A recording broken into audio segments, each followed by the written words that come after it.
Hello everybody. In the current affairs this week, the week ended 10th of November 2024.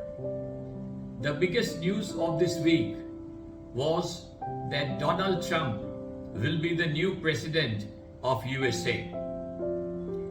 The mood which was reflected by the people of the US was that it is better to have a crazy capitalist in power rather than organized socialists. On the economic front, one of the major points of discussion which is now everywhere is that as the incoming President Trump has been saying that he will be resorting to tariffs, especially on China and the balanced part of the world. The observers now say that yes, there could be tariffs which could be used to protect and develop the local industry, which is the US industry.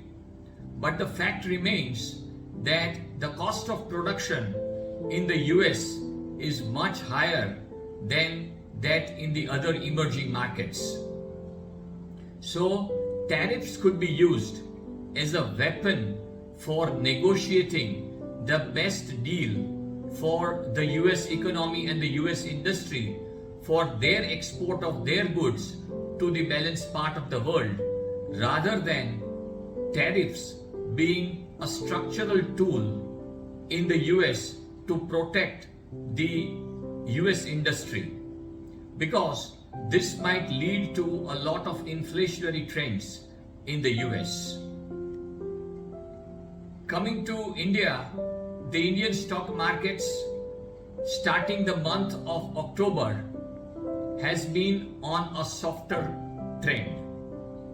Initially in the month of October, it was said that the FIIs have been consistent sellers in the Indian markets, and they have been selling Indian stocks worth to the extent of 1 lakh crores in just 1 month of October.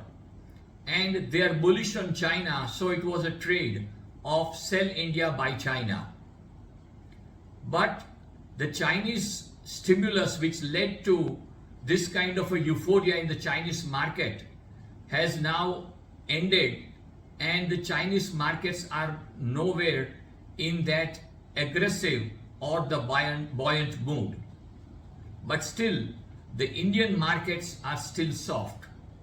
The FIIs continue their selling to a certain extent, but the softness in the Indian markets is not just at the benchmark level, but there have been substantial corrections in certain stocks and sectors.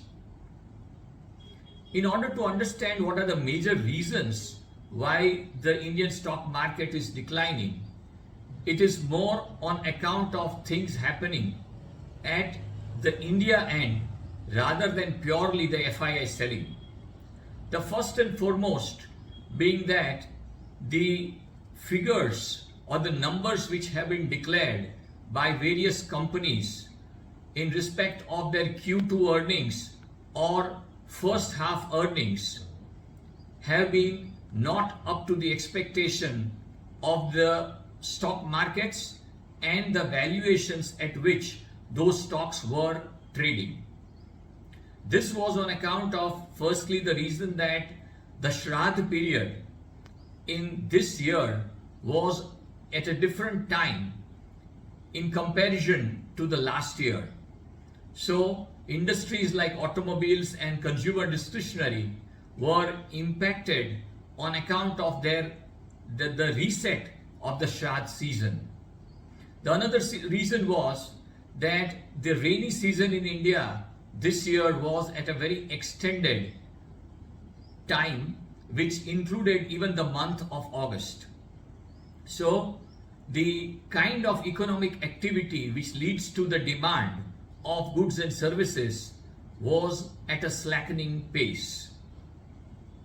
The another important reason why the numbers in the Indian corporate world are not up to the expectation of the stock market is that the government has been spending at a lower pace. That could be on account of the elections in the first half. And if we look at specifically the numbers, the budgetary deficit, which was planned at 4.9% of the GDP, is just at present 3.4% of the GDP. So the government is spending less, and when the government spends less, then the entire economic cycle is at a slower pace. Coming to another factor why the Indian stock markets are at a lower end or at a softer end is that there has been large offerings in the IPO market. So there is a fresh supply of stocks and paper to the Indian stock market, which is taking away a lot of money which the investors are investing on a sustained basis. Last but not the least, very important, that so many of the sectors and so many of the stocks had run very fast, and the valuations of those stocks and sectors had become very rich. So a correction in this regard was definitely something which was due and very much in the offing. These were basically the reasons why the Indian stock markets is in a lower end or in a softer end. Coming to what happened this week on the Indian stock markets, as I said, the softness trend was continuing in all the benchmarks, which is the large cap, mid cap and small cap. FIIs were sellers to the extent of around 20,000 crores. DIIs, as always, have been the neutralizing factor, and they had been buyers to the extent of 14,000 crores.